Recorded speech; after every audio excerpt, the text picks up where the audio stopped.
They say everything happens for a reason, but I suspect everything happens for a Reese's. Like this commercial break.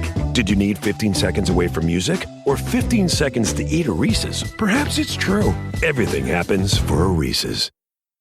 This podcast is brought to you by Colgate Total. We take oral health as seriously as you take sports. That's why Colgate Total Active Prevention uses advanced technology to help prevent oral health problems like cavities and gingivitis before they start. It's clinically proven to provide 24-hour antibacterial protection with twice daily brushing after 4 weeks of use. So get a winning routine and prevent oral health problems before they start. Shop Colgate Total Active Prevention at a retailer near you. The Emmy Award-winning HBO original series Hard Knocks Training Camp brings viewers into the preseason with unparalleled access to the reigning Super Bowl champion Seattle Seahawks. Go behind the scenes with Sam Darnold, Jackson Smith and Jigba, and the legendary Dark Side defense as they prepare to make another run at the NFL title. See how the best in the world take the hype and pressure head-on. Your football fix starts here with the personalities and challenges that define a championship team. Bonds will be built. Bloopers will be captured. Hard Knocks Training Camp with the Seattle Seahawks premieres Tuesday, August 4th at 9 p.m. on HBO Max. I'm not a huge Call of Duty player, but when I play with guys who actually know what they're doing, I could be a good teammate. Run on in there. We're going to flank them. Travis, get in there. They're around the stairs. They're around the stairs. One shot. I got 2 shots on him. Knocked his armor. Leroy Jenkins. Yee! Ladies and gentlemen, boys and girls, welcome back to New Heights, a Jukes original show presented by Wave Sports and Entertainment. We are your hosts. This is my brother, Jason Kelsey.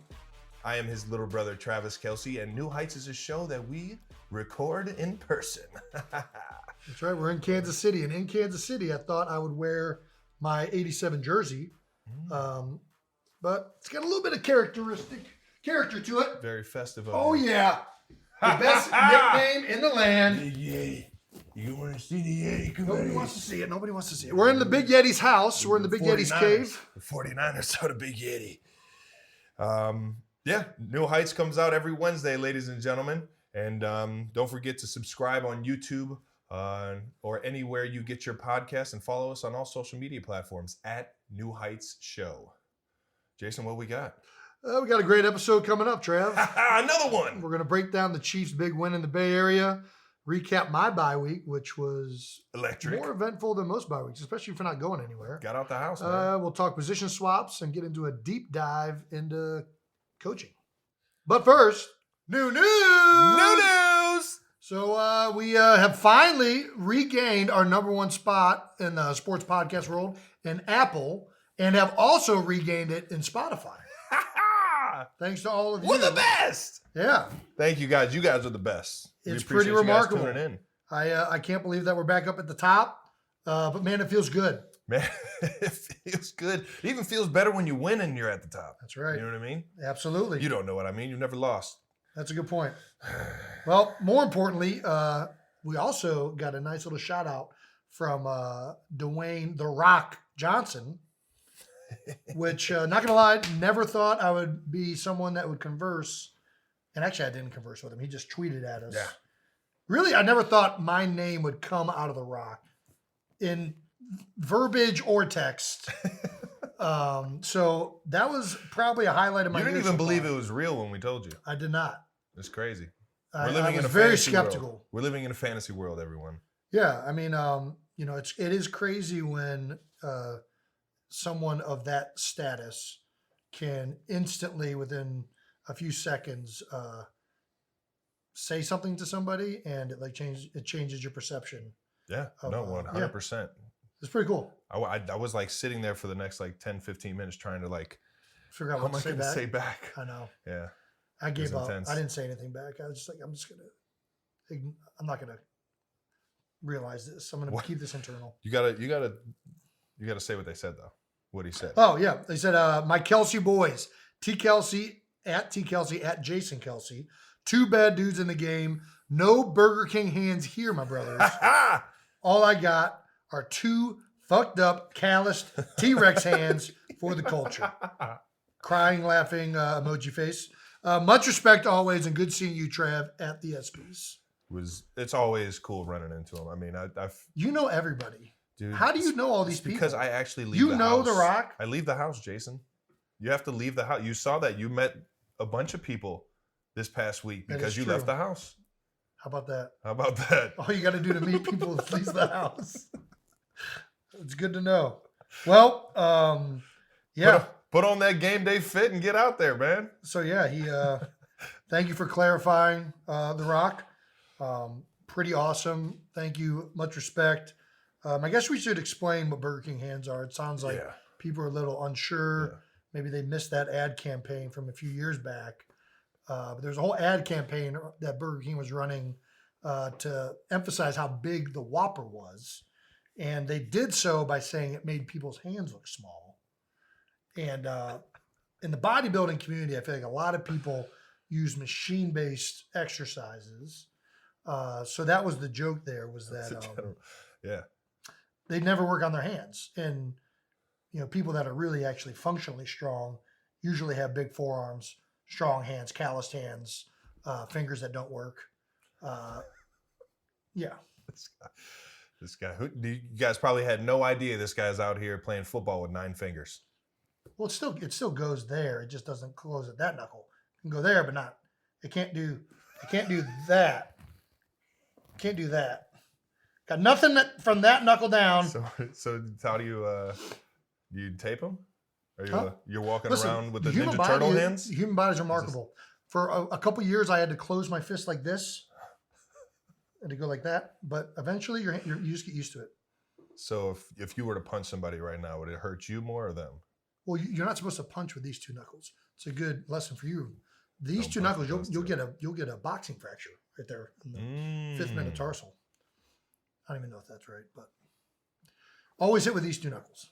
Nice. All right. The Rock, officially a member of the New Heights crew. Speaking of, do we have a name for our fans yet? Is there a? I think we have to come up with one. Do we come up with one, or do they come up with one? I'll tell you what. We'll take all the suggestions that you guys got. Do you have any suggestions? Unless. Do you have anything that comes like New Heights crew is good? New Heights. Gosh, I'm not this creative on the spot. Yeah, I usually just go to thesaurus. New Heights congregation. That makes it sound too serious. Way too serious. Listeners, obviously, that's like too. New Heights. Kind of just like very. What else we got? New Heights lurkers. They're lurking. No, that makes it sound creepy. Yeah. The New Heights gathering. Man, you're on a roll, but none of these are working. All right. I'm literally just reading thesaurus.com for fans. That's usually how I come up with everything. Heights House. The Heights House. Ooh. We're both family. Yeah. We're in your house. All right now. All right, whatever. House. You guys will be much more creative. Please help us out. Yeah, please come up with a good name for all our fans. Speaking of fans, we got our fan mentions of the week. Nice. We do love these comments, by the way. So please keep them coming. And we got a few this week. So here we got one from CSUN 555 on Instagram. If your football positions were switched, who would be better in their role? This is a no-brainer. 100%. You can go ahead. All right. So Jason's already 250 pounds. I would easily be able to hold my own in the middle of the O-line. Playing guards, not so much tackle. Can't handle those athletes. But I can, because you're not necessarily the strongest guy, but you're very tricky. And that's where I think I'm tricky. I'm tricky when I block and keep hands off me more than I. Travis. I'm fighting it, man. You would get destroyed if you tried to line up and play center for a little bit. Maybe if you took a year to put a little bit of weight on and develop that technique. I just do the Jason Kelsey gain weight plan. I'm saying if we switch right now, you think you could go snap a ball, block a 350-pound nose guard? It would have to take for me to get on the Jason Kelsey gain weight plan where you just drink a keg of beer every week. Yeah. And eat pizzas, and I would have to gain some weight. Yeah. I would have to gain some weight. I would have to get up to What are you right now? 270, 280, 290? 290. Ooh. Muscle does weigh more than fat. There we go. Fat and muscle weigh more than tight ends. Touche. I think this is definitely a no-brainer. Jason's such a good athlete. Everyone's already seen him out in space. I can't catch a ball anymore, though. I tried to play tight end. You got 9 fingers, man. I know. I tried playing tight end before. I ran a deep out. I don't even know if that's called. Please tell. Oh my God. 15 yards out. Film? Huh? It's on film. Please tell me this. Well, actually, I don't know if it's on film. Before the Jets game, let's see, Carson was still in Philadelphia, 4th preseason game. I went out there, ran some routes, ran a 15-yard, and fell down. I'm like, okay, I can't do this anymore. What? But here's why it's me. That I would be better is because you can hide a tight end that can't catch the ball. There's a lot of tight ends in the NFL that aren't great catchers. We can call some blocking plays. We can call some outside zones right at the point of attack. I can set that point really well. There's nothing you can call if somebody's going to line up in a bear front and put a 350-pound nose guard over you. I'll tell you, it's going to ruin the game. There's one O-lineman. It's going to ruin the game. If there's one O-lineman amongst the 5 that you can hide, center would be the one. I would agree with that. All right. Yeah. I mean, you can do stuff at tackle, though. You can do chips and thumps and things like that, which can help out for sure. Yeah. Or you could just... You don't get any help from chip your or thump. guards. Well, if it's a 5-down front, it's man all day. Yeah, but against who? A guy that can't move? I wish that was the case. That's the way it was when I first got in the league. And then around 4 or 5 years ago, defensive coordinator was like, how about we start putting better pass rushers at this spot? And then it got real hard. Yeah. So, but you guys don't see a lot of 5-down fronts with Pat. And, you've seen a little bit more this year now that Tyreek's not there. So I shouldn't say that. Yeah, we're getting a little bit more variety of defenses, but we'll see how that lasts. Yeah. All right. Well, so I think we both agree I'd be better at tight end. Travis would not do very well at center. Question. All right. Second question from Sir Dread. Sir Dread. Time out. First of all, that's a great nickname. That's a great at name. On Twitter, what is the weirdest thing you guys have autographed? I don't really have anything that weird. I mean, I guess like a golf ball, a baseball. Yeah.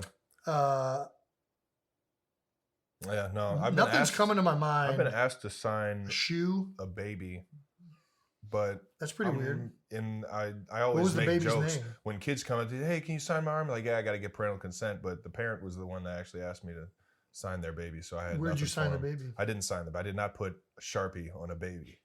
I did. I said, "Ma'am, I'm sorry, I can't do this." So you refused the baby? Yeah. If that baby would have went to the hospital, I would have felt extremely. What would it have gone to the hospital? I don't know. For? Lick its hand, lick its arm. I don't know. Isn't ink bad for you and Sharpie bad for skin? I don't know. I don't think it would. At that point, you're a dad. You should know these kind of things. Okay, I am a dad, and my babies have ingested lots of things way worse than Sharpie. You're killing it, Dad. You're still in this phase of like, oh, babies are like immaculate creatures that like, and this is what all new fathers go through. The first baby, you drop the pacifier on the ground, and you got to pick it up, put it in boiling water, make sure it's completely sanitary before you put it back in the kid's mouth. You know what happens now with Elliot and 10-second rule. No, there ain't no 10-second rule. That thing could be under the couch living its life. If she's crying, I'm picking it up, giving it the wipe off, and it's going right in the mouth. All right. All right. So you say so. I'll sign a baby. Give me a baby. I'll sign it. All right. Now I'm because see, this entire time I'm thinking I'm doing the right thing, and now I'm an asshole. Well, you got I'm an asshole consent. for not signing that baby. Yeah, you are. Yep. The ref looked like he asked Mike Evans for an autograph this week after the game. The NFL has denied it. That was definitely an autograph for sure. You think so? I mean, let's open it up. I'm gonna I haven't even seen this. He was in the tunnel after the game. Went up to him like I'm gonna watch this something. live. I'm sure it was for a friend or a family member. I think the NFL's taking it down. They're trying to get rid of it. They're trying to get rid of the video evidence. Yeah, I mean, no, I don't want to buy your ads, NBC. If a ref ever came up to you after a game and asked you to sign something for him, Travis, I just said I'd sign a baby. Of course, I'd sign something for a referee. Fucking go, baby! All right. We win again. Third comment is from Donna Kelsey at DKelsey1. I think I know this person. Mom, what was your most memorable dare in high school? Man, This one was good. It was good if you were there. Yeah, I mean, but that's I mean, you might as well go ahead. It definitely tees up this story for sure. I wasn't much of a daredevil. I think Jason kind of jumped into things. No, it wasn't even a dare. It was like she's referencing when I was in high school and middle school, the show Jackass had just gotten like really popular. So like when I was a freshman, they were filming this whole like bunch of clips that would show The seniors were. Seniors were doing it, and they were using a lot of freshmen. Pretty sure it was a class project. I don't think so. All right. I think this is just for fun, but they were using freshmen to do a lot of shenanigans, get it on tape for laughs. And they asked me if I wouldn't mind getting some breakaway sweatpants and swimsuit underneath, tear the sweatpants off, and then jump into a trash can like I was a diver. This is a notorious So story. I stand up, say cannonball, bow, jump, get stuck in the trash can. The trash can tips over. And right away, Mr. Reed takes me to Security. the principal's office. Can we please get this guy out of here? Which I don't know. I don't think that's a... That was 100% a dare. Well, no, but I'm saying, what am I even getting in trouble for that for? It It wasn't like I was naked. disturbing the peace. It was like a cafeteria. It was the social room. It was the social room of the cafeteria. Yeah. I mean, what did he do? I don't even remember. I know I he give you kind one of of got these? like a harsh... Don't you do that again. Don't you jump in Don't. our trash cans. What are we talking about? I was confused then why I got into like kind of trouble. And then, I don't know. There are a lot of other things I did that I definitely deserve to get into trouble for. Anyways, thanks, Mom. Thanks, you, Mom. everyone, for the comments and questions. To all those Keep them coming. To all the high school kids out there, we don't need to be jumping in any trash cans with any scuba gear on. So Yeah, well, Just, I don't know. Hey, listen, if you're in high school, I feel like that's an appropriate level of like pushing the boundaries. All right, you can't just be a goody two shoes. You know what I mean? you always gotta push the line just a little bit, Yeah. push the envelope just a little bit. If my son, the worst thing he does in high school is jump into a trash can, I'm thanking the Lord. That was that not bad, the right? worst thing you did in high school. Good point. Either way, thank All you right, guys anyways. for the comments. Yeah, thank you. Keep them coming, baby. Keep them coming. We love them. We love to hear from you guys. Moving on to 12 bold topics of Week 7 in the NFL. This is how it goes. Jason tees him up about my game, and since Jason didn't have a game in Week 7, I'll tee it up on what his bye week was looking like. Yeah. So go ahead and jump us off, brother. All right, brother. Back in the win column. Chiefs over the Niners. Niners have been playing really good too. Just had a blockbuster trade. Yeah. So a lot of things have Blockbuster been trade. looking up. I was very curious to see how this game went. Mm-hmm. And I followed on my phone because I was at the Phillies playoff game. But yeah, offense went crazy. Put up 44 on what I think going into that game was the number one ranked defense in the NFL. I know it was up there. It was up there. No. Yeah, based on DVOA, sixth best offensive game in modern history. Wow. That's Do you know what the number one offensive game of modern I history do is? because I'm reading the same prompter that you are. This is my section. Why are you reading my section? Go ahead. Tell everybody who the number one. Well, why don't you just Yeah, act like that's- you know it? Kansas City Chiefs versus the Cleveland Browns. It was homecoming for me. And we had the best offensive game I remember put that together. game. That was a fun one, I remember 2018. that game. I was at that game. You were at that game. Yeah. You saw the best offensive game. That was cool. All right. We were on fire. Pat Mahomes was slinging it around to everyone. I think Kareem Hunt also Kareem Hunt. Cleveland I was native, about to Northeast say that. Ohio. He was running all over the place. Also had a touchdown in the I screen think game. that's why Cleveland ended up acquiring him probably is because he was a monster in that game. 100%. He was untouchable that game. But similar to this 49ers game, Pat was Dialed in. He was dialed in. He was also spreading it around to everyone. Everyone got a piece of the pie. To this past game, Marquez, I think he had 111 off of like 3 or 4 catches receiving. And on top of that, Juju Smith-Schuster, my dog Juju, went bananas, as Pat McAfee would say, bananas. And shout out to the Pat McAfee show. And it's fun, man. When everyone gets a piece of it. I mean, Mecole Hardman, 3 touchdowns off a couple carries, and and a jet sweep that counted as a pass. When everybody gets a piece of the pie, Might have counted as a pass because it was a little forward touch pass. Like a quick thing hits faster. Oh, yeah, good. it's like a 1 yard in front of him. Just nice. But I mean, hats off to the 49ers. They're obviously a great team. Very well coached team in Shanahan and DeMeco Ryan. I think DeMeco Ryan will end up being a head coach in this league. I sure hope so. 1,000%. DeMeco played with the Philadelphia Eagles. For everyone that is not aware, he was our starting middle linebacker for, oh man, I hope I don't get this wrong. I mean, for 4 years or 3 years. But he was a staple for that team for sure. He was a captain, and I mean, honestly, it's not a shock to see him succeed in the coaching realm. He was that guy that was the coach on the field. He was a huge leader for us in his time in Philadelphia. And what he's extremely done, well respected. What he's done in Philadelphia is he's kind of tweaked that cover three. My bad. What he's done in San Fran is he's kind of tweaked that cover three that came from the Gus Bradley Seattle 3. Yeah. He's playing a lot more shell, a lot more variations, blitzes a little bit more, plays a little bit more man, and I mean, it's more of a junk ball than what you would typically get out of that kind of defense. And he's had him at the top of the charts. But I think Coach Reed came in with an unbelievable game plan. Can't just throw it on Coach Reed. Matt Nagy is one of my favorite coaches of all time. Yeah. Absolutely love that guy to death.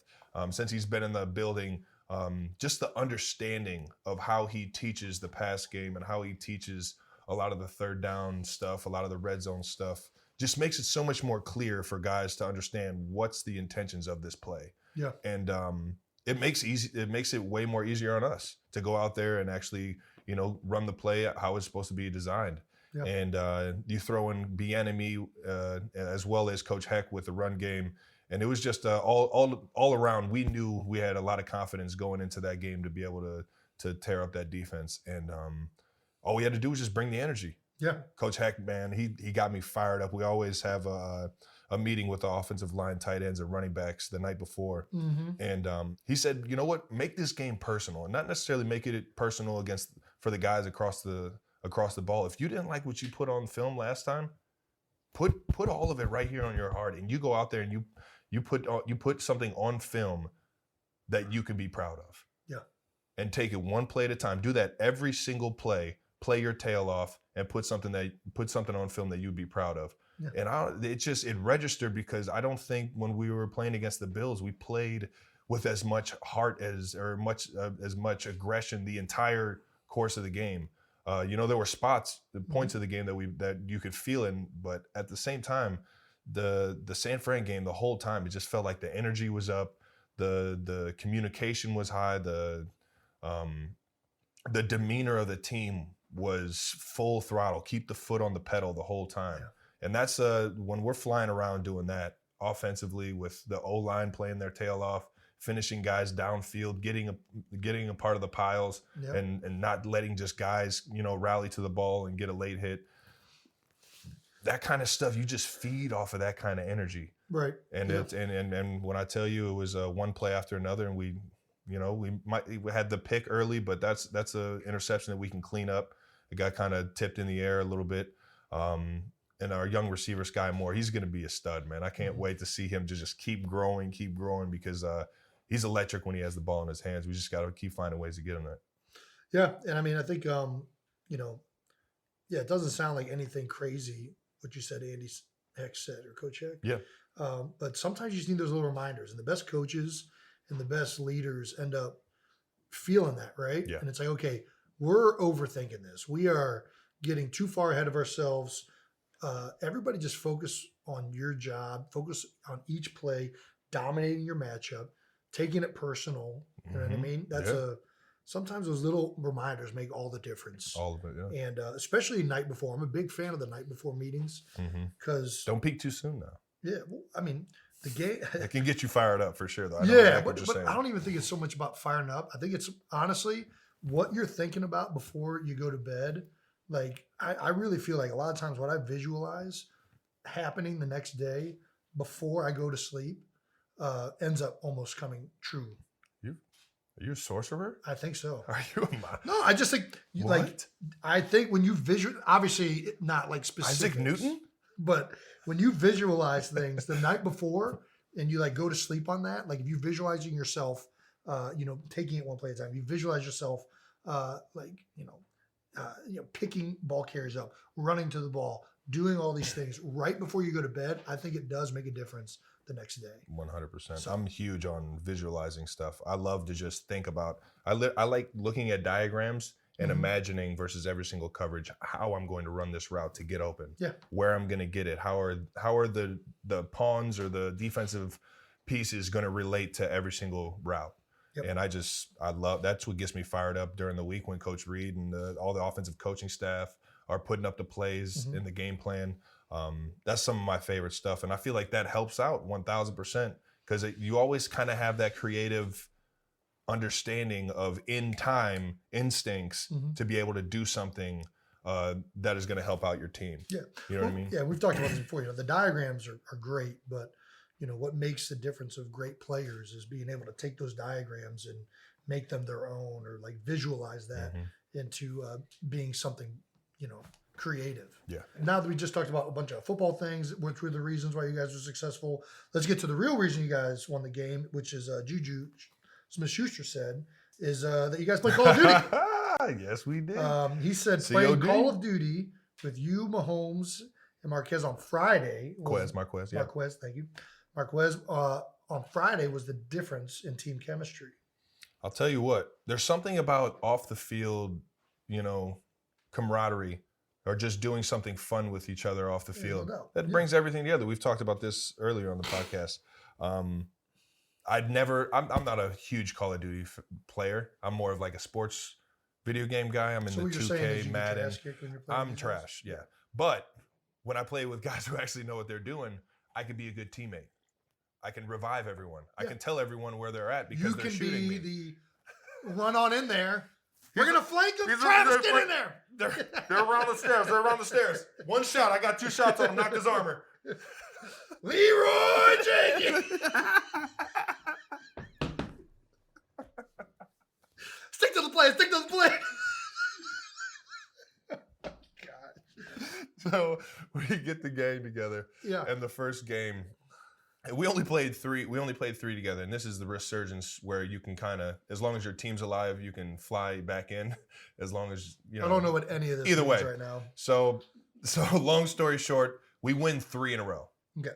And that's all we played. 3 games, first place. Okay. Back to back to back. When I tell you, that's like a once in a month, once in a week kind of thing for a guy like me.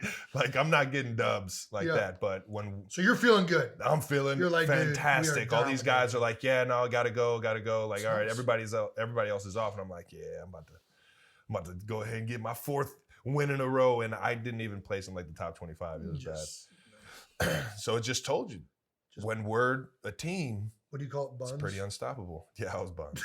I'm buns on the sticks, but getting better. I can hold my own. I'm not here putting up goose eggs in the kill column. You know what I mean? I'm putting up like 5 kills a game, but these dudes like Juju and Marquez are throwing up 10 plus kills. What's your strategy? I'm a flanker. I'm actually, it's funny you said that. I'm a flanker. So you're trying There's a lot of action going on over here. I'm going to go ahead and slide. Might take me a little. That is so you. You are over here. Sneak in the back door. You've been a flanker in everything you've ever done. King flanker right here. You're giving up my strategy, man. Chill out. Made you a great tight end. There's a lot of action going on over there. It was meant to be. The oldest trick in the book. Yeah. Sneak through the back door. Me, I'm just running in, just trying to melee guys. My strategy, just run as fast as possible, knife them.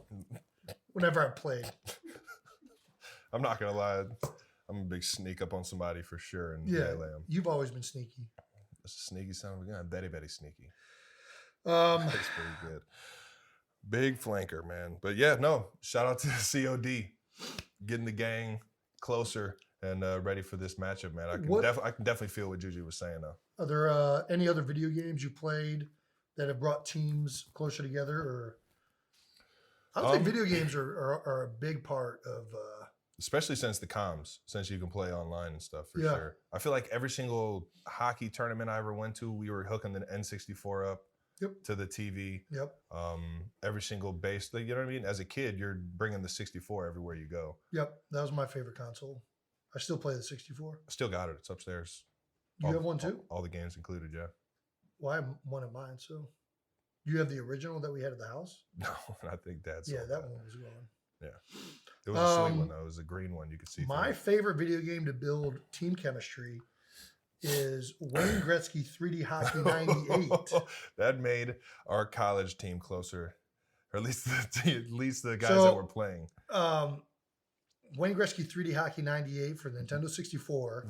And obviously, once you're in college. Was it 88 or 99? 98 or 99? I think it's 98, but we kind of played whichever version was available. Right on. Which is a 2-on-2, 3-on-3, but like 2-on-2. NBA Jam style. Yeah, hockey. it's arcade hockey game, right? You can hit people. You can shoot fire shots where the goalies fly through the nets. You know. You fight. But anyways, we made it into a drinking game. And it's one of those games where the computer has like a regulator on it. So the game's kind of always close. And you can it's a little glitchy too. So you can master the glitches. Oh yeah, definitely. For sure. I mean, all N64 games had a little glitch. Yeah. That was part of the game, inside the game. But the flanking, baby. Yeah.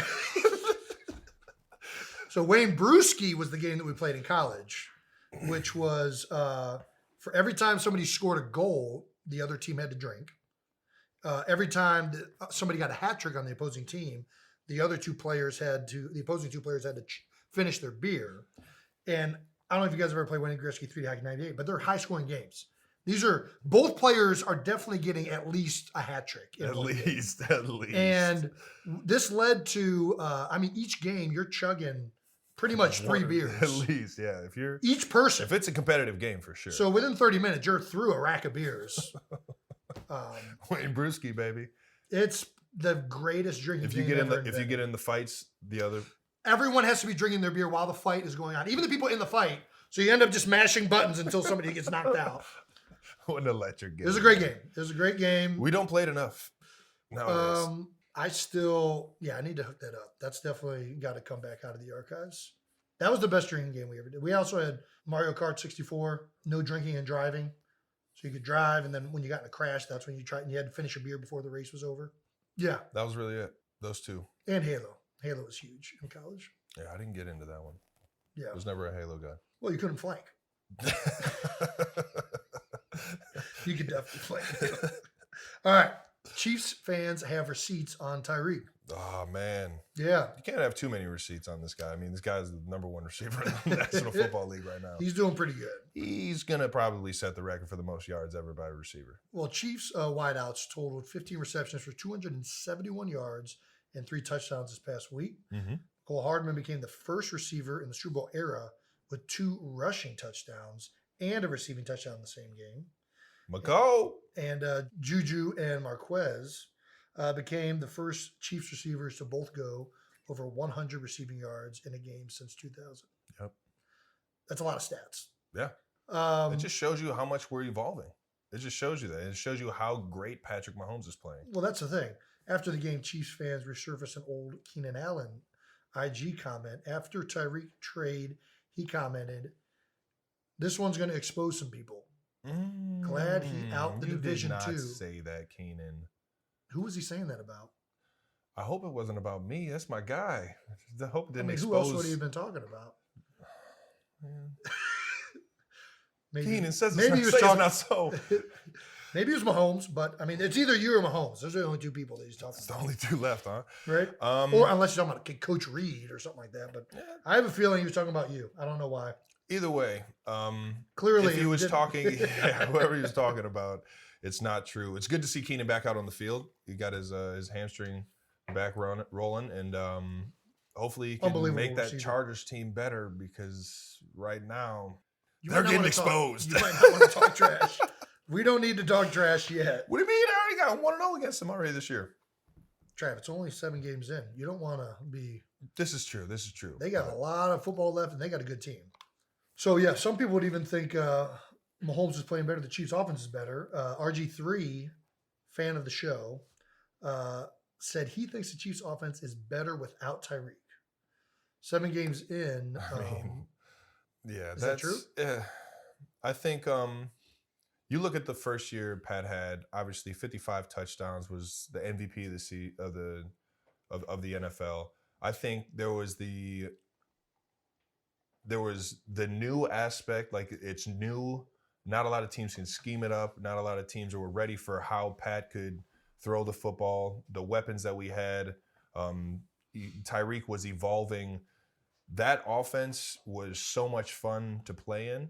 Mm-hmm. I think it keeps evolving into Pat's strengths, and Coach Reed is making this year something that teams haven't seen before. Yeah. So having that brand new, this team is new, the looks are new. We're not sure exactly how Juju is being used. We're not sure how MVS is being used. It's still a question on, all right, in Coach Reed's offense, how are these pieces going to work? Yep. Well, at the same time, the offense is evolving. And on top of that, you don't even know what this piece is doing. That's interesting. Yeah, because I do feel like, the best offenses are obviously ones that have great players, but also ones where the coaches have thought of some new things or are doing things that defenses haven't really caught on to yet. And so what you're saying are still favorable to the pieces that they have. Oh, right? Of course. Yeah, right. Yeah, but like it's not just we're dialing up this play because versus cover 3 we think it's going to go. We're dialing up this play because it has Patrick Mahomes' We want this player to do this. Exactly. I think so. What you're saying is losing Tyreek in some ways has forced Andy and the offensive staff to reevaluate ways to make the offense new pieces. Yeah, new pieces. Way to integrate these ways to still manufacture big plays. 100%. Whereas before, like having Tyreek was almost like we knew what he was good at. We were going to keep doing these things. Mm-hmm. That's interesting. 100%. Right. So we still have Marquez outside doing a lot of the stuff that Tyreek was doing, a lot of stuff that Demarcus Robinson was doing in terms of deep passes, deep routes, explosive plays. And we added someone who can control the middle of the field with the tight ends in this offense. Sure, yeah. And Juju is a big, physical, fast receiver who feels the game very well. Smart individual, understands defenses, understands the number count of where guys have to relate, who's relating to him, and he can fill voids. Yeah. And he's a sure catch every single time. So it's fun to see how this offense keeps evolving, and it's fun to see these new faces. It's electric seeing Juju go for 124. You know, we haven't seen that in Kansas City. Yeah. That is electric. It's electric to see Marquez go downfield on 3rd and 9 and come through with a 40-yard bomb. Yeah. You know, that's electric. When we were talking about earlier, the feeling of seeing someone reach new heights or seeing someone reach that new milestone. Man, it's so much fun, and that's just what it builds is more energy to just keep fighting and keep finding new ways to get the ball downfield or get the ball in the end zone. Well, a big reason the Chiefs offense is better this year, just whether Tyreek's here or not, is I think Pat's just playing better. Not that Pat was playing bad. I just think he's been unbelievable. Yeah. And he's been unbelievable his whole career. Here's an insane Mahomes stat. He has the highest QB win percentage, including playoffs, since 2019. Number 1, Pat Mahomes. Pat Mahomes. Number 2, Aaron Rodgers. Number 3 is Patrick Mahomes when he has had games trailed by 10-plus points. He's above Brady at number 4 in games where he's double-digit losing at a point in the game. So, the one and only Sir Patrick Mahomes II. Why is he playing so lights out this year? Same thing? I think he might have heard Keenan Allen say that we got somebody's about to get exposed, and it's. But that is an interesting. Do you think Pat takes it personal that? He's a big note taker. I've seen him take notes. He's a huge note taker. He's probably got hundreds and hundreds of those spiral 70-page things that the note pages that we always. You're talking about on plays or on people saying stuff? I think on film study. Oh, okay. But I'm assuming since he takes notes so much on film study that he's taking mental notes. 100%. I think that fuels that kind of stuff fuels. I know it fuels me. If somebody's saying that I'm not going to be the same player, or if I'm going to, be a lesser player, the next year, or that fueled me this year. 100%. 1,000%. Yeah, whenever you've had you're gonna doubt me? All right. That juices me up. Yeah. Well, you crashed Pat's post-game interview to call him the one and only Mahomes. The one and only, baby. Yeah. What's your best way to describe what makes him a special player? I'm here. I think the best way. Like Kermit the Frog. That's what you got. I'm here. That dude is such a competitor, man. That dude, I love watching film, especially when we win, because he's making unbelievable plays. But he's such a competitor in how he fights for the guys around him. Yeah. He doesn't, if he sees something cheap, he's not the guy that's, gonna let that slide. He's gonna go and tell that dude, hey man, cut all that extra shit out. Yeah. He's fighting for the guys next to him on the field at all times, leading us on the sideline, getting the guys rallied, getting the guys refocused, going up to guys, hey, this is how we like this play. This is how the communication, big on the comms. He's just the ultimate leader, man. And that's what makes it so fun to play with him, because he's going to do the instinctual stuff on the field to where he's Pat Mahomes. Nobody can throw the way he does. Nobody has the creativity in his mind to be able to, just have plays that you wouldn't think would be possible. Mm-hmm. But I think it's his film study. I think it's his ability to remember that kind of stuff. Like if you talk to him, he's got that McVay kind of memory where he remembers watching this play from the third game of 2017 when he was scouting, the Philadelphia Eagles when we were playing. He has this weird way of remembering what defensive coordinators do, and it only makes him that much more quick twitch, that much more instinctual on the field. Yeah, in some ways I'm surprised by that you say he takes notes. Man, that dude, when I tell you it's chicken scratch, but that shit, it's got to be doing something, man. Because he's such a instinctual player. Obviously he understands the offense to a T. I feel like most guys that are dialed in note takers don't play the way Patrick Mahomes does. I think what makes Pat unique watching him is his, intuition. It's his instinctive play where he is clearly in his mind free to have that creative thought. Mm-hmm. And a lot of times I feel like when you're a note taker, when you're by the book, you end up becoming a very precise individual and you lose track of that creative ability.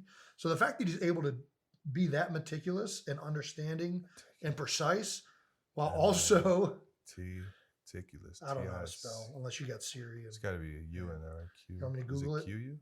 So unless you're able to, usually it doesn't go back and forth. Mm-hmm. So maybe that's one of the things of why he's so good. He has the precision and he has the dialed in approach of the meticulous note-taking type player, but somehow he still is able to be free. He doesn't let that interfere. He doesn't let that bog down. What he does is he lets that build his instincts. Yeah. You can't be thinking about that on game day, right? That needs to be something that is thought throughout the week. On game day, you just got to go out there and let it play. You got to go. And he is one of the best at that I've ever seen. Man, it's fun. It's fun rocking with him, man. I know that. How has he evolved since his rookie year? I mean, just in exactly what we were saying. I feel like with reps, you understand, what's possible. Yeah.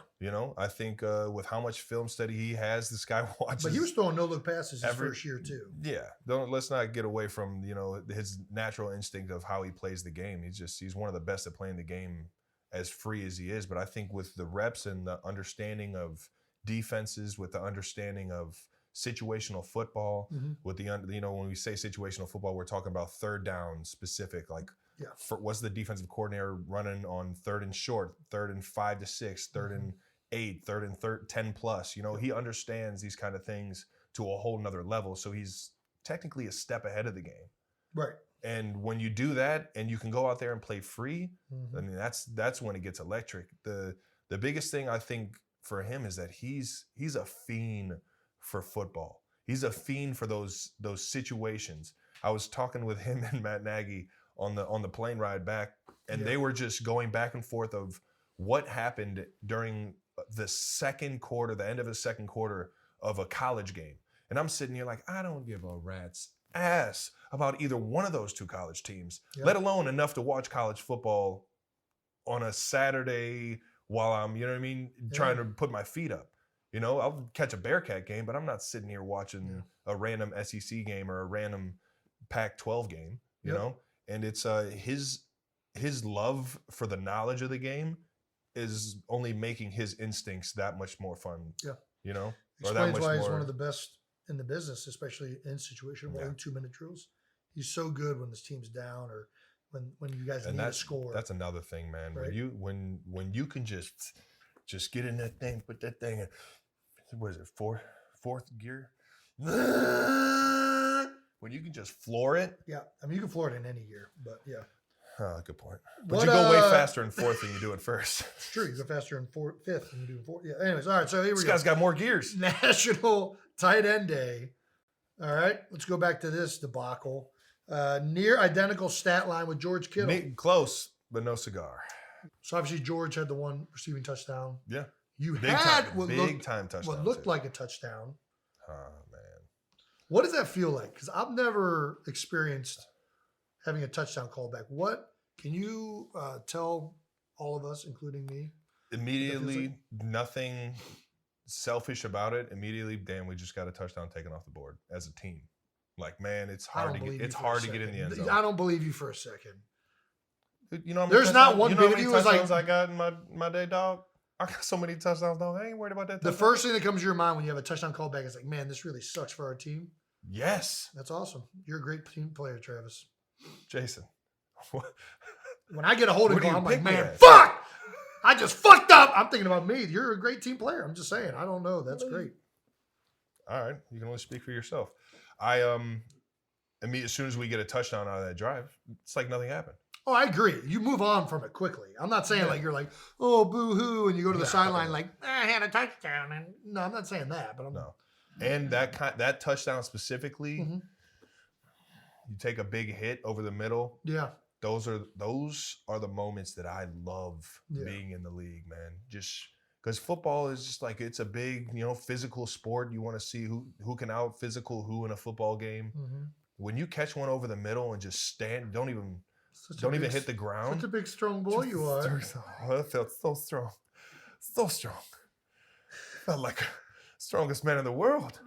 Can't say enough about Kittle, man. He's so electric. One of my favorite parts of the entire day was, they do the hype videos on the screen before the game started, like for the home team.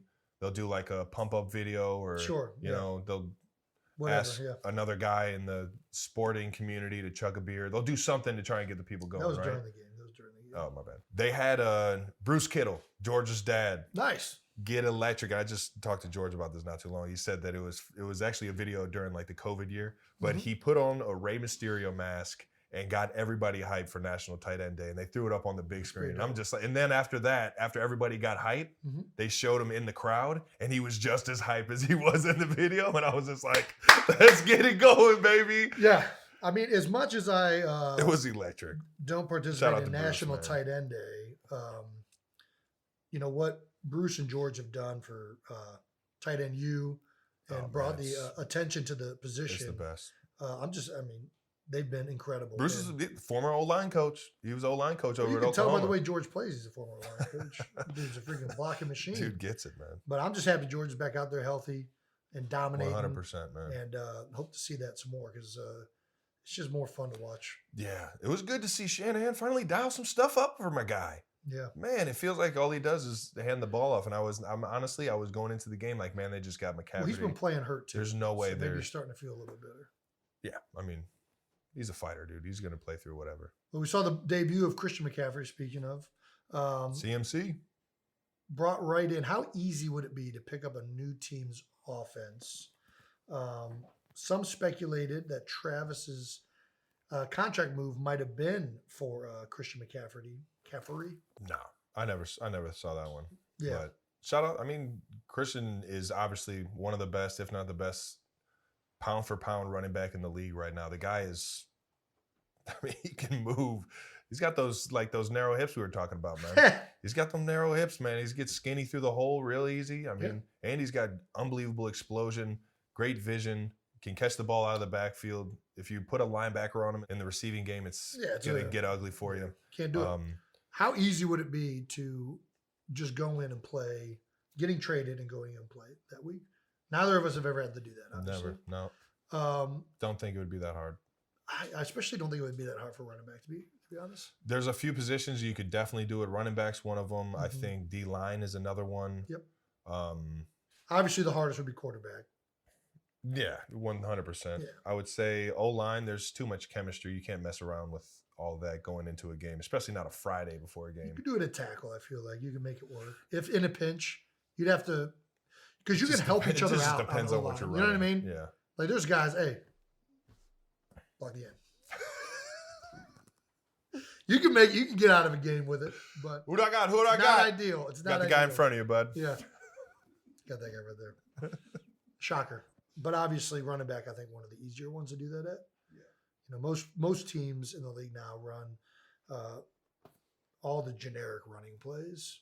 Yeah. So, I mean, it was outside. All his carries were I'm inside, assuming they outside weren't zone. doing super complex They ran one gadget pass. plays with them. You know, They ran one of those plays, and it was a huge hitter because no one expected it. They went empty, and I think they threw a quick screen to him. Quick screen.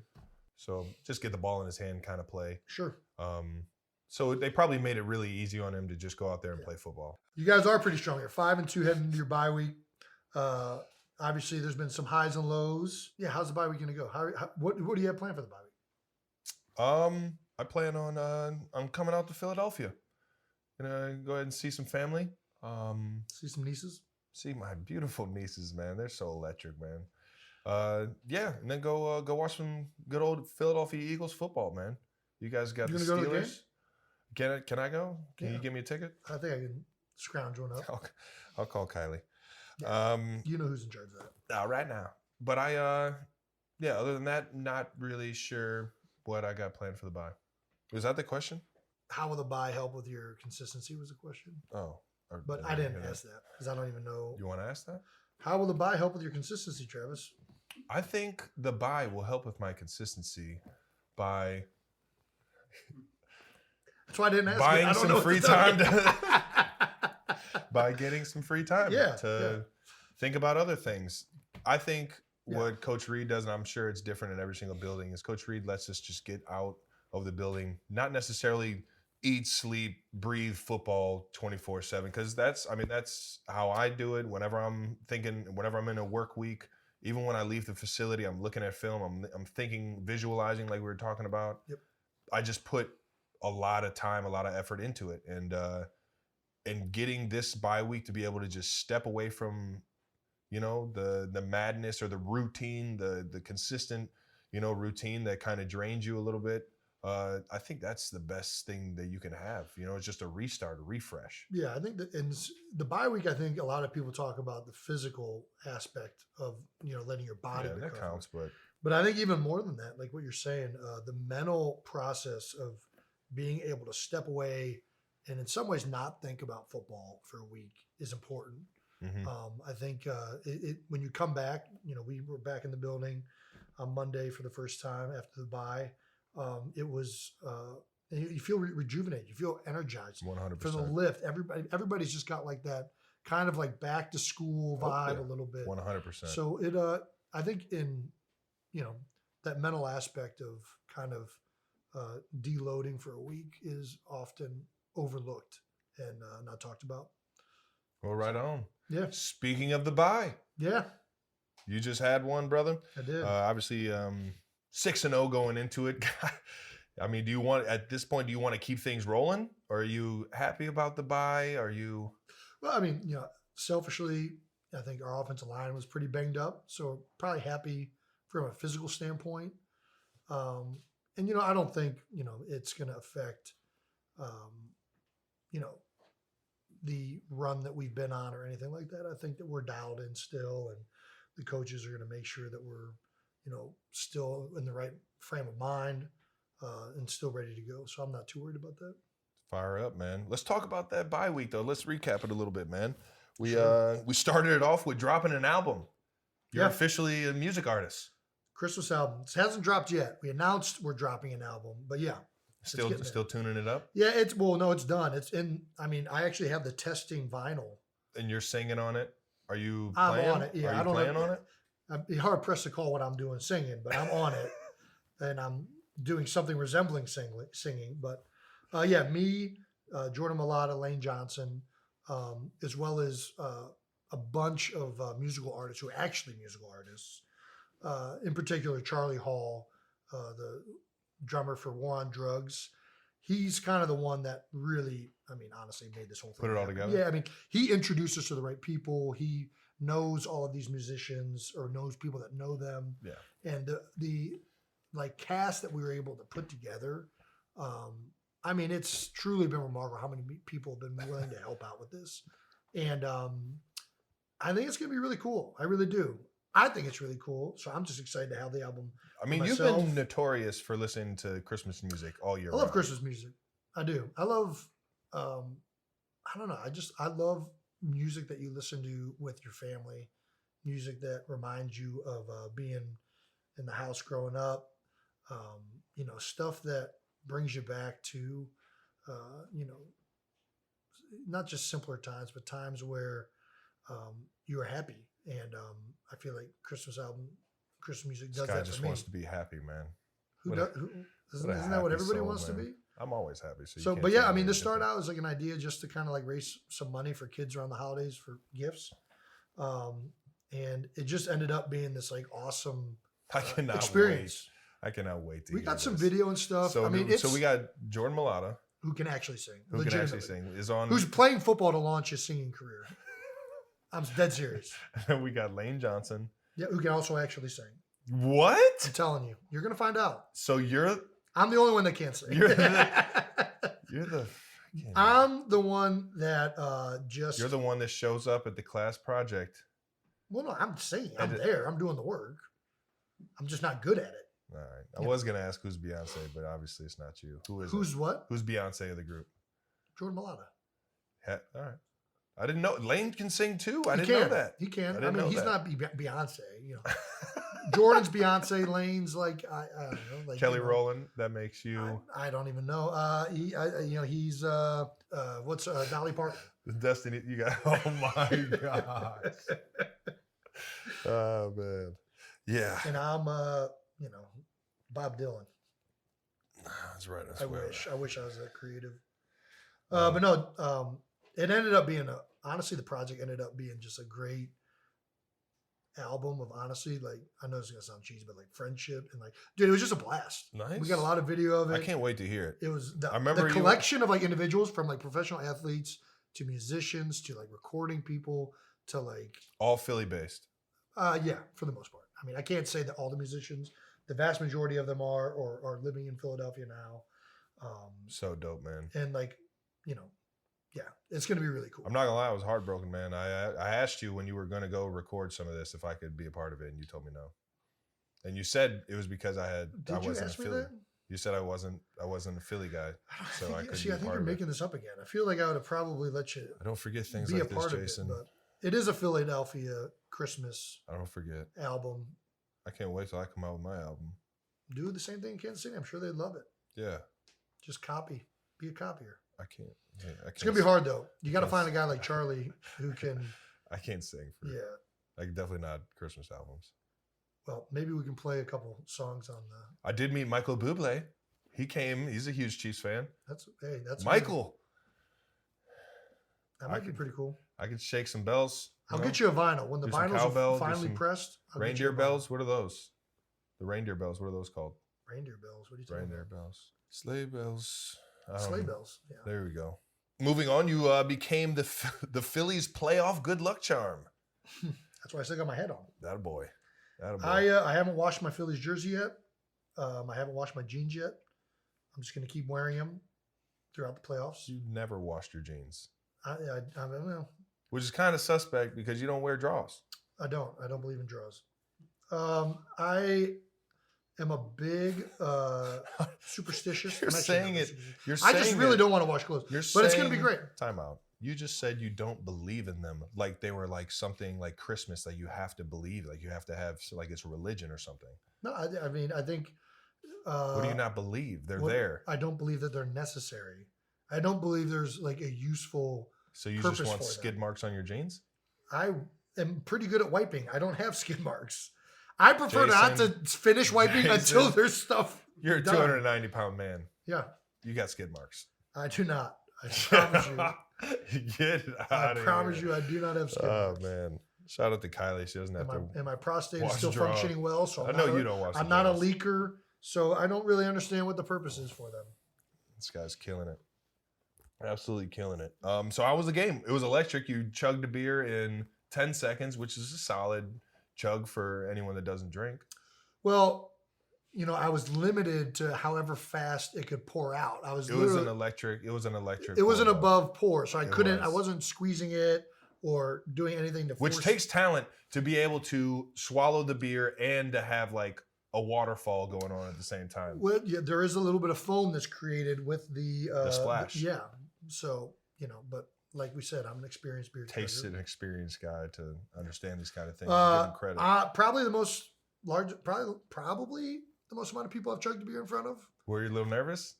Not one bit. I mean, I didn't really know it was going to happen, to be honest with you. They kind of said that maybe it would happen, but then the Fox crew, they were saying that maybe there's like some sponsorship deals that aren't going to allow it to happen. So I didn't know what to really expect going out there. But once the beer was there, I knew what was going on. You knew what was going down. Yeah. Oh, look, a beer on the baseball field. What am I going to do with this? And then I got the bat flip afterwards, throw it up in the air. So yeah, that was fun. Well, it was a proud brother moment for sure. I definitely appreciated the crowd getting absolutely electric. Yeah, off of you fired up, and my guy Miles Teller got him fired up a little bit. He too. did. Two nights later, man. I was at that game as well. He's killing it right now. He fired him up on the clincher. Oh, nice. All right.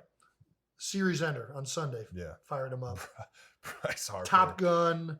Oh my Maverick. gosh. Well, no, it's Goose. Goose's son. Well, the new Top Gun is Maverick. The new Top Gun. Oh yeah, that is the name of the movie. Yeah. Great movie, by the way. Loved it. It really is a good movie. Shout out to Miles and all the Philadelphia fans, man. Dude, you guys are rambunctious. The city is electric right now. I'm not going to lie. I'm pretty excited to be going out there. I chugged one beer on the field. There's a guy after the game on Sunday who climbed a light pole and chugged at least 8. I thought you guys were greasing poles. They forgot to grease the poles. That's a big rookie mistake. Yeah. You guys will tell you guys haven't won in a while. Not since 2017. That's right. They didn't think the grease was necessary until the World Series. They'll have the grease ready this next series. Everything will be greased all week, man. Yeah. I love it. I'll give it a go, man. I'll see if I can climb on it. So let's talk. I mean, it looked like it was just action-packed bye week for you. What was the coolest moment? We had chugging a beer and a huge bro hug with the Philadelphia Fanatic mascot. Yep.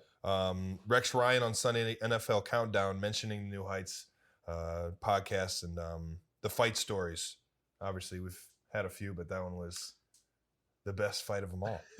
And maybe telling Frank Thomas that he can chug a beer faster than me or faster than you. Yep.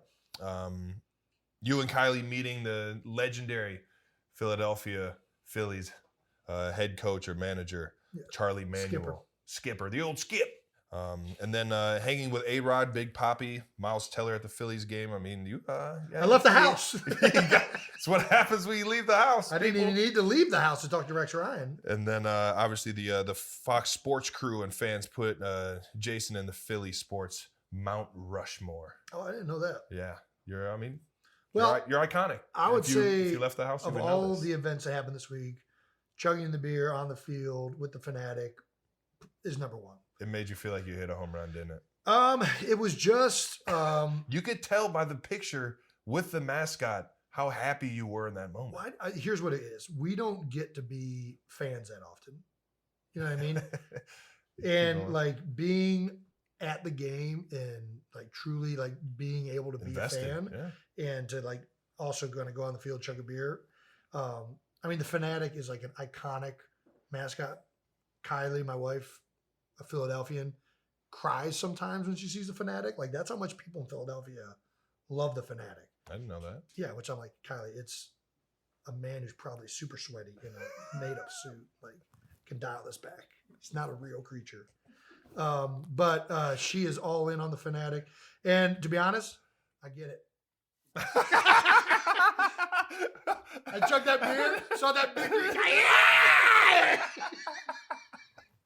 There's something about him. He's got good energy. It's electric. We got similar shoes. It was an awesome. It was honestly like really really cool on a multiple kind of levels. I also that same game got to meet Charlie Manuel. Got to meet a lot of the Phillies that were part of 2008 championship and other years. Got to see Miles Tell. I mean, it was a really really cool night and to be there. Both times we went really, but that Friday night was a lot of fun. I love it, man. I was living through it, man. That was fun to see. I mean, Charlie Manuel. I mean, obviously, that was our Philadelphia loves him, but I mean, he was a huge manager, hitting coach in the '90s teams for the Indians, and it was awesome to see him kind of transition over to the Phillies and take that and lead them to their World Series, which he never got in Cleveland, unfortunately. Jose Mesa. But I would say that's number one. Yeah. Very cool, man. So although they're all great. We just mentioned that that Fox Sports Crew put you on their Philly Mount Rushmore. Yeah. Who, in the mind of Jason Kelsey, would be Philadelphia's Mount Rushmore? Well, I don't know if I'm authorized to make the Philly Mount Rushmore because I'm not from Philadelphia. But I think, in my opinion, I have a feeling the guys you're about to name aren't from the city either, but keep going. No. I'm saying I feel like Philadelphia's Mount Rushmore should be decided by Philadelphia. Oh, okay. Yeah. But I think I got a pretty good grasp on who Philly likes at this point. I think the number one, I'd probably go Reggie White. R.I.P. Then number two, probably go Allen Iverson. Hey, I was about to say, if you didn't put, I mean, he changed the culture. Yeah. He didn't just change, he changed the culture of sports. He didn't just change that one. And then after those two, I think there's a lot of really, really good choices you can make. And I don't know where Philadelphia would go on this. If we're up to me, the next two would probably be Brian Dawkins and Pete Rose. B-Doc. But I don't know if that's what Philadelphia would do. I think you also have, there's a lot of other players you have. If you're going Sixers, you got Dr. J.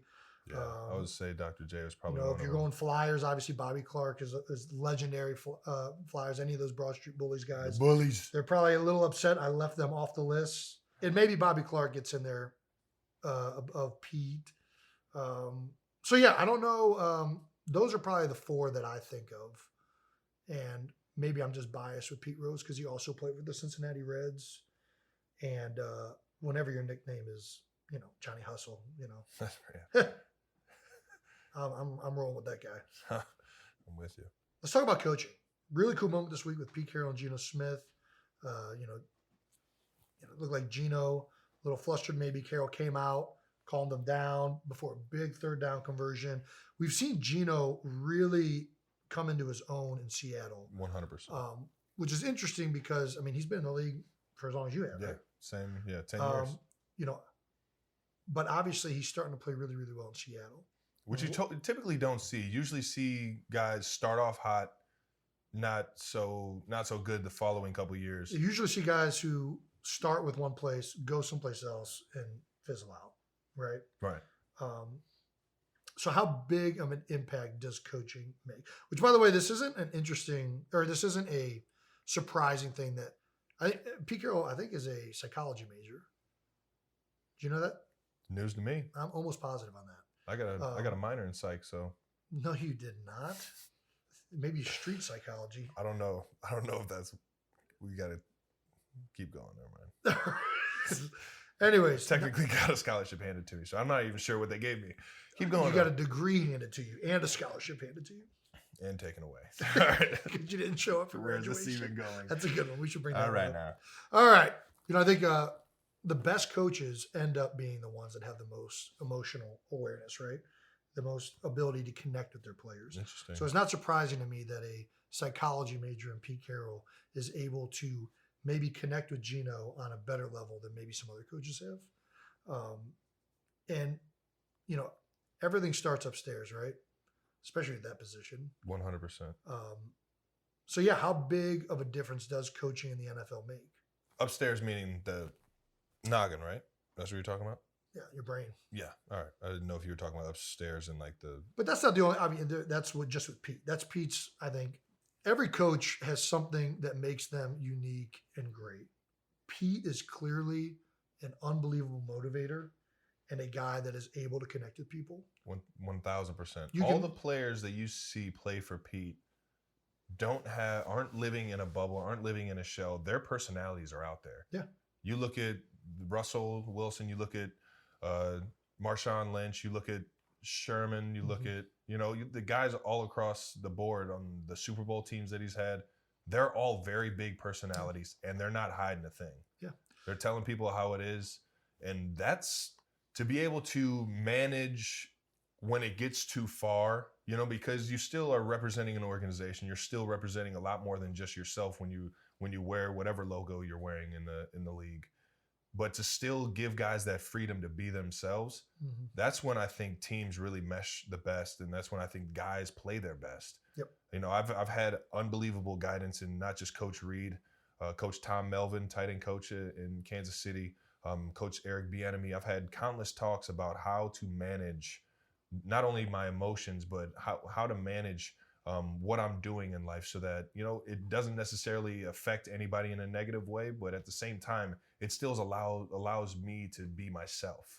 You're not, because the last thing you want to do is start being uncharacteristic. Right. Because that's a recipe for disaster no matter what occupation you're in. Yeah. No, and the best the best coaches find a way to embrace players as individuals and let them be who they are within the confines and structure 100%. of the team, right?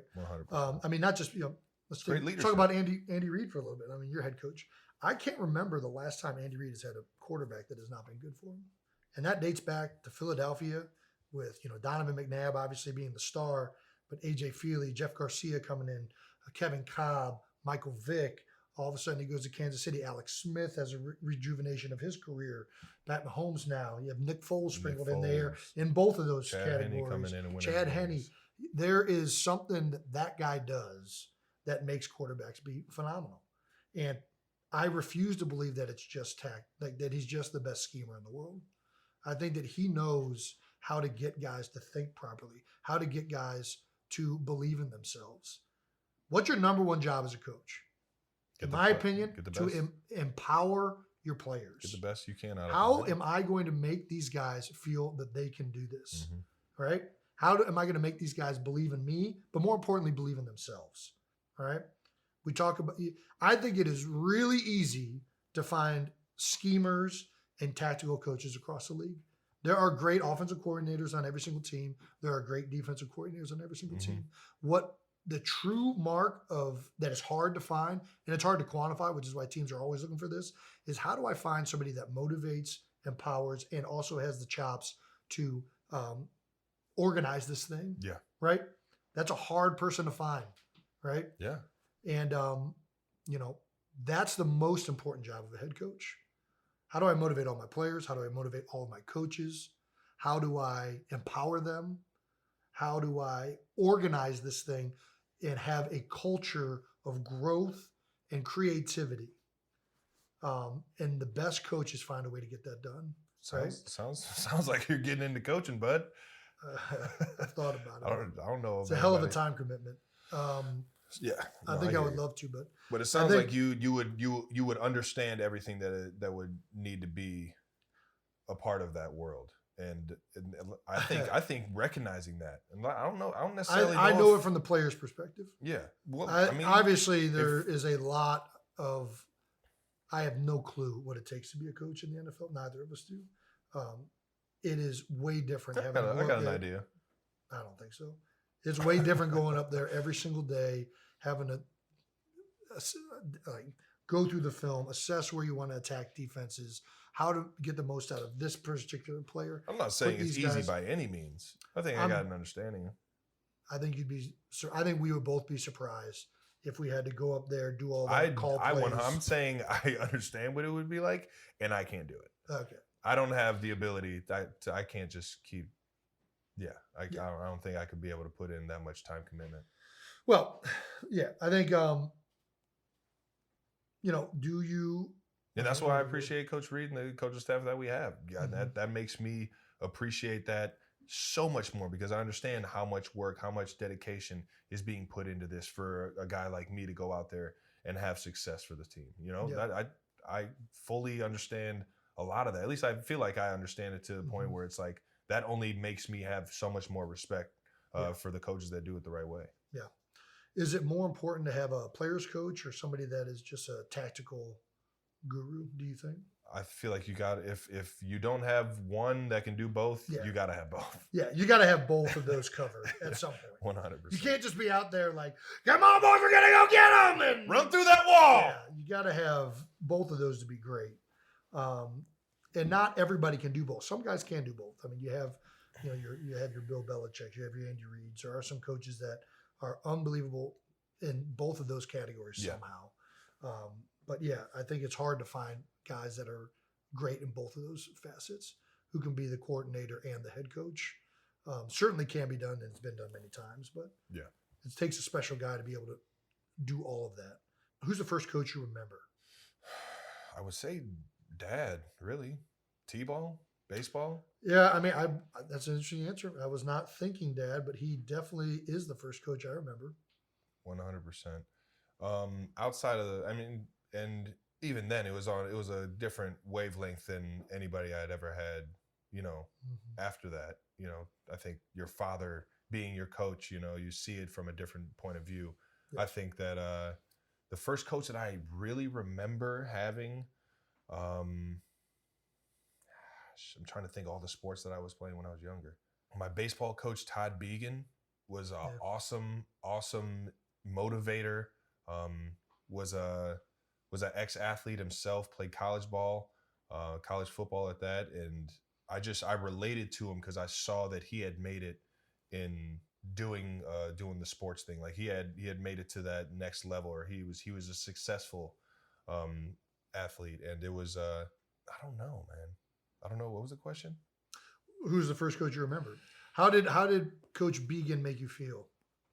Well, it was a very family-oriented team. Like I've been on teams. I think that Cincinnati, when we had BK, I think it was still a very family-oriented team because of what the leadership had already had going. Yeah. That is, the guys that were in the locker room made it feel like a family more than the coach made it feel like a family. Mm-hmm. But there's coaches that want to get invested. They want to know how your family's doing, how your mom, your dad, and everybody. And that was one of the things growing up that I loved. I loved playing baseball. I loved playing hockey because of the guys I was with and the family type atmosphere that we got playing with those guys, like a Coach Bogus, Stevie Bogus, like a Todd Began.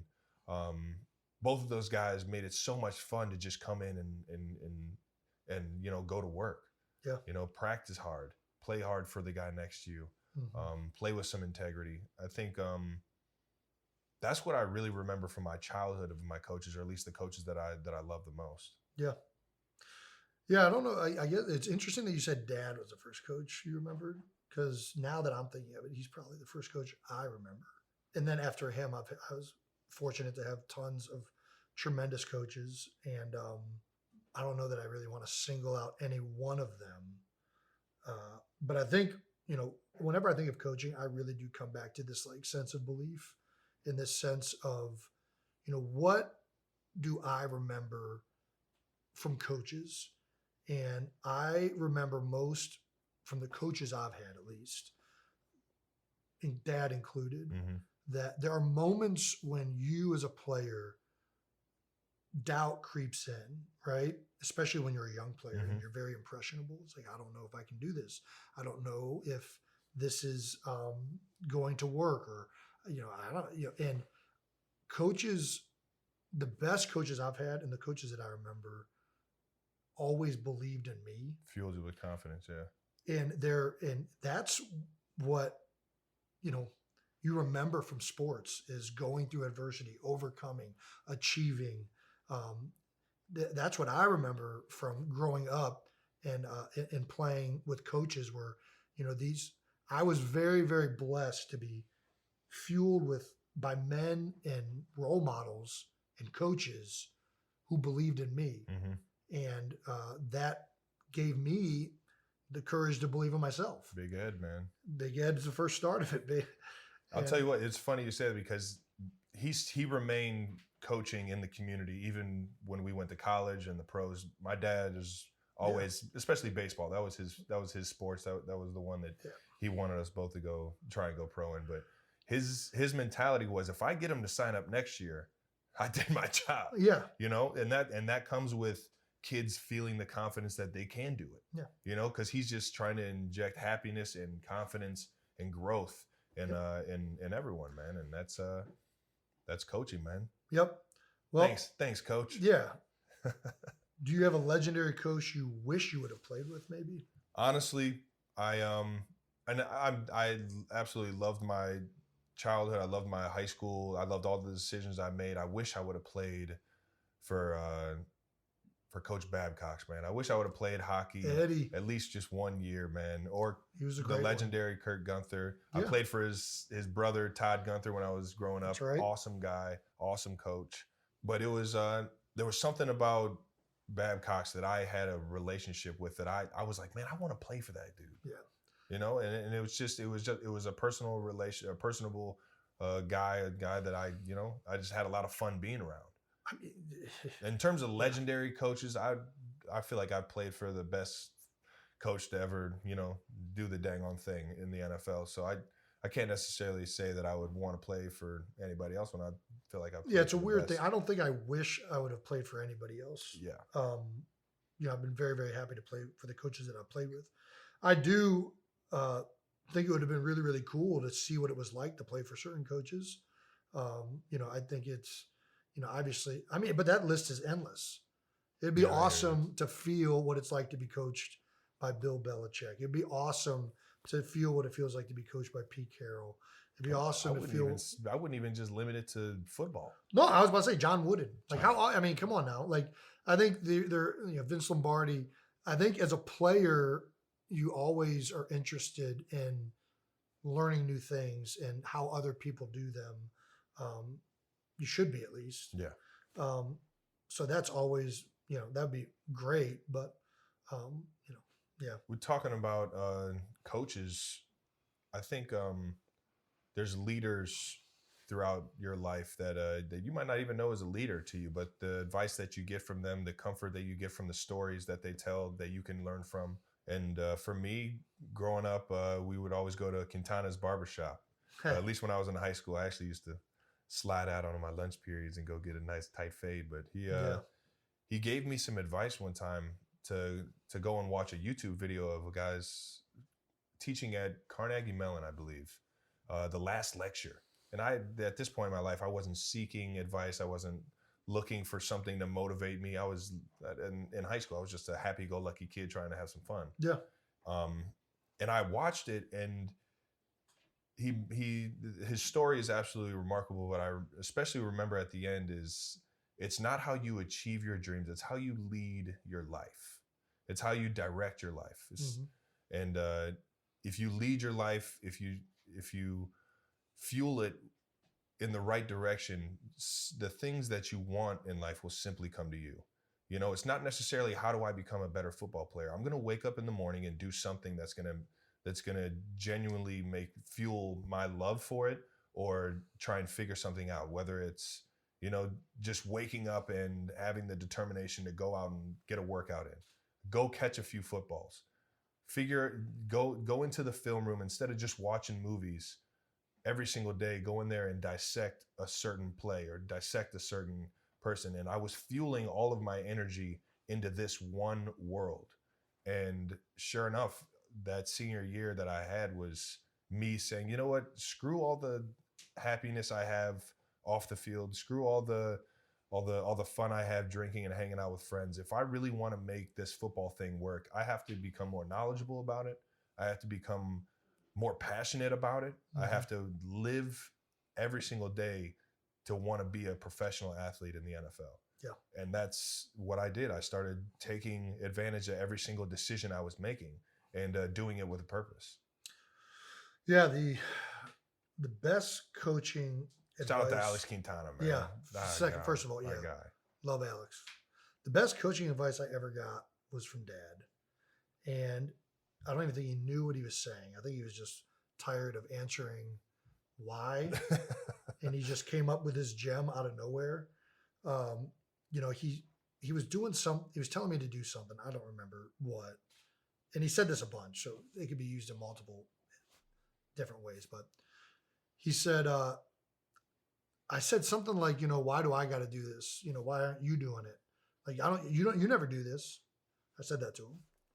And he said, I'm not raising you to be like me. I'm raising you to be better than me. And it was something that I thought was really, really powerful, because I think at the end of the day, as I look back on that, that's all like any of us should be doing. We should all be trying to make things better than how we brought them in, right? And that's what makes the marks of great teams. That's what makes the marks of great teammates. When it's an unselfish mindset. Mm-hmm. I don't care if I'm making somebody better than me. I don't care necessarily where I'm at. I'm here to bring value to you. I'm here to bring value to my teammates. I'm here to bring value to my coaches. I'm here to bring value to my family, right? I just want to try and improve people by being the best version of myself, but also inspiring them to believe that they can be better. Mm-hmm. And I'll never forget that. I'll carry that to my grave. I think, when you leave something worse than when you found it, that's the true mark of failure. Success. No, well, worse than when you found it. You said you flipped it on me. Sorry. Anyways, let's get back to some lighter topics, huh? Moving on to the New Heights Stamp of the Week. Seeing which guys throughout the league, or just in general, who's taking their game to new heights, baby. Jason, who you got? Ben Jones. You know who Ben Jones is? It's a very American name. No, I do not know this man. Ben Jones is the center. You should know all of the Benjamin centers. Jones. Ben Jones is center for the Tennessee Titans. He started his career down in Atlanta. I think he's went to Tennessee ever since then. I've heard nothing but great things about Ben Jones his whole career. Mm-hmm. I know Brandon Brooks and other guys that have played with him talk about not just how smart he is as a player, but how awesome of a teammate he is. And that was exemplified this week.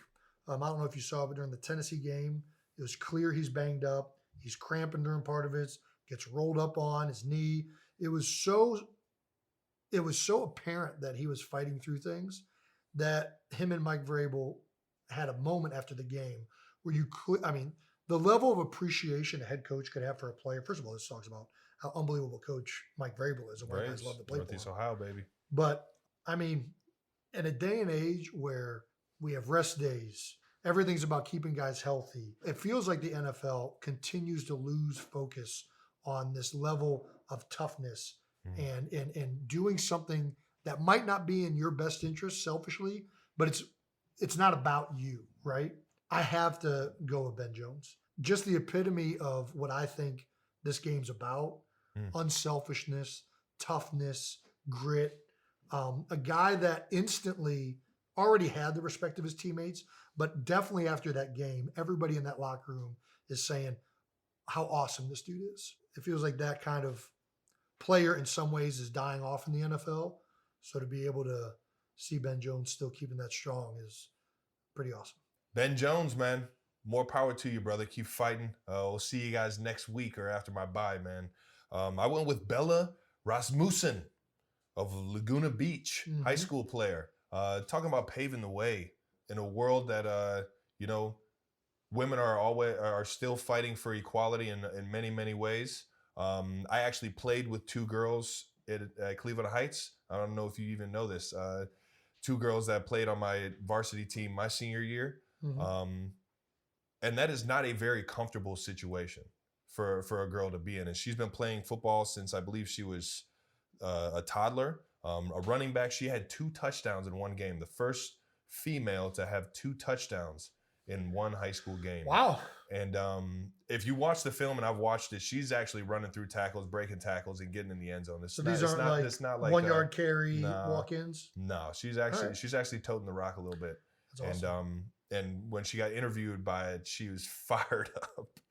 Sure she was. Yes, talking about, feed me, hand me the ball even more. Actually getting excited about it, telling guys to get off of her in terms of like breaking tackles. So it's just it's very dope to see her come out of the game setting records. I'm a big fan of Bella. So shout out to Bella for taking her game to new heights. Taking football to new heights. Ooh. All right now. Well, got week 8 coming up. Let's look ahead. Got your bye week coming up. Yeah, got my bye week, man. I'll be in as you know, you're coming to Philly. Yeah, I'm coming to Philly. Are you you got any Halloween plans? No. Is Halloween coming up? It is. It's Monday. I do. I have a costume. I don't know where I'm gonna wear it though. What are you gonna be? Well, that's no fun if you tell somebody what your costume is gonna be. It's the point of showing up and dressed as who you are. Never thought about that, but yeah, I think that. When's the last time you dressed up for Halloween? Huh? When's the last time you dressed up for Halloween? Man, I don't know. I dressed up for Easter. I was an Easter bunny this past year. You were. Didn't you scare Wyatt? Yeah, terrified her. Well, big bunnies. Yeah, big 6'3" blow up bunny. Didn't go over well. This year we're all going as. Did she scream for Dad and Dad wasn't there? Did you take off the hat? I had to take off. I took off running in front of her. Well, I was just walking around. More dramatic. I was just walking around. I was in one of those like big inflatable like halftime suits they wear that they dance in at like NBA games and stuff. There's a big bunny suit of that. Like I was the Easter bunny. She was freaking out, terrified. And at one point I fall, and then the thing starts deflating. And I'm like, oh no, she's gonna see me in the suit and then be all sorts of like screwed up. So I start sprinting behind the house. It wasn't a good situation. It was a dad fail for sure. Has she since came to the room saying there's a giant bunny? No, she's All on right, a so ghost it's not now. Traumatic. She's like obsessive about ghosts at this point. Well, that's not And a I bad fuel thing to that do. fire, and Kylie hates me for it. I was like, oh no, a ghost! And then she, ugh! And Kylie's like, will you stop terrifying that girl? I can't help it. It's too good. Yeah, we're going as the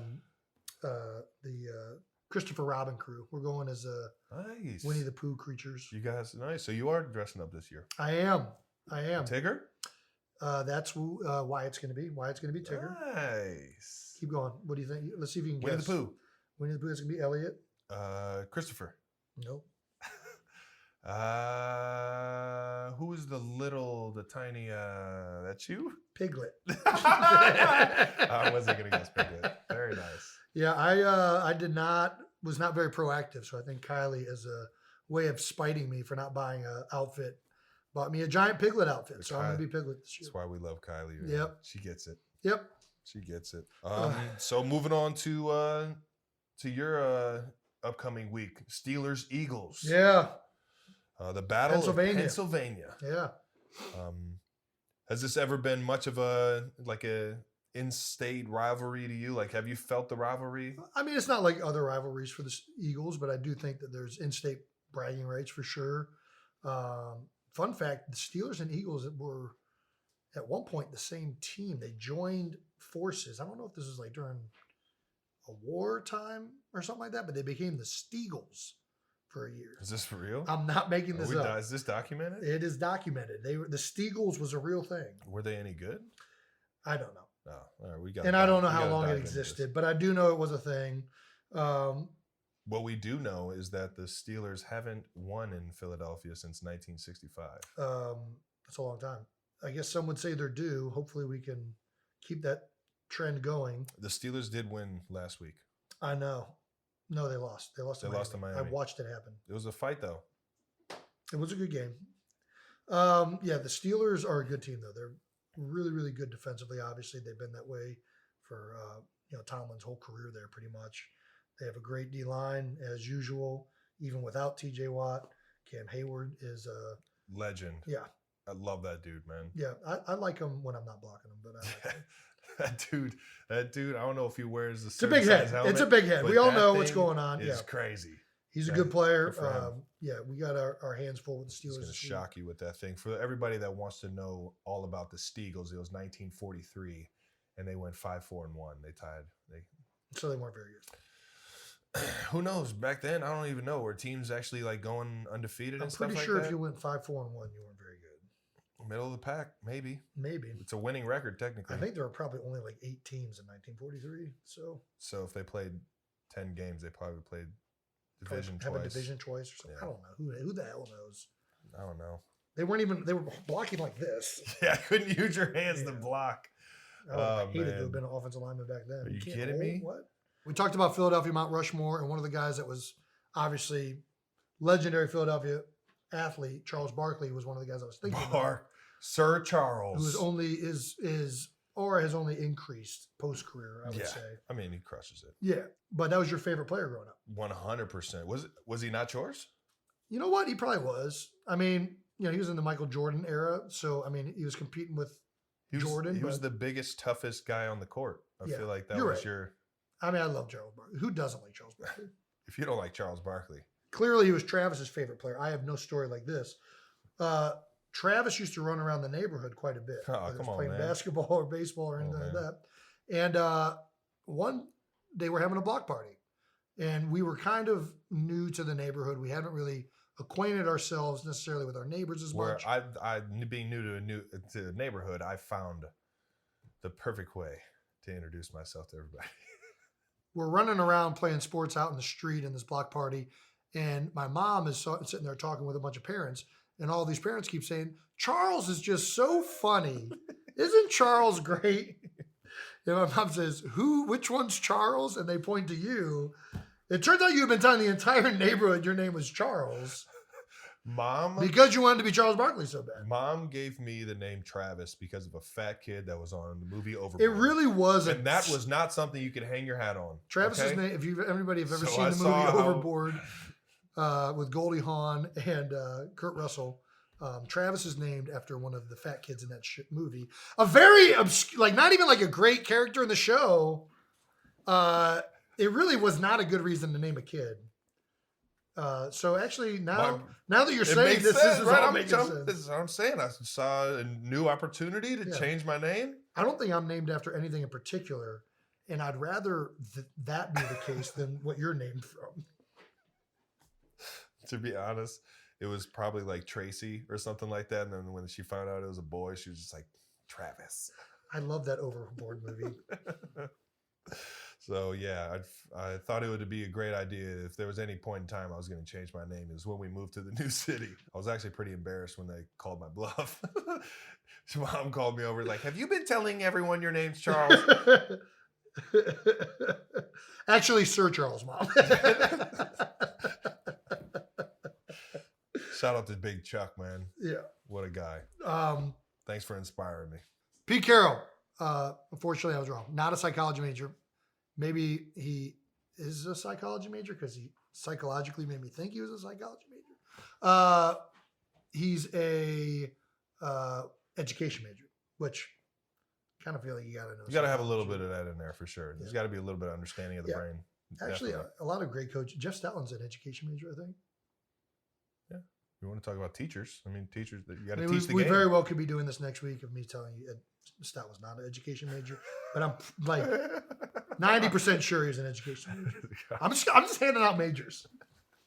You get a major, and you get a major. This dude's nuts. Dean Kelsey.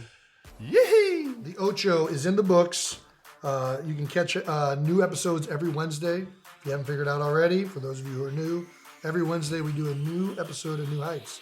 You can watch and subscribe on YouTube to the New Heights channel, or you can listen and subscribe wherever you get your podcasts. Once again, New Heights is a Jukes original presented by Wave Sports and Entertainment. Please follow us on all social platforms at New Heights Show for fun clips throughout the week.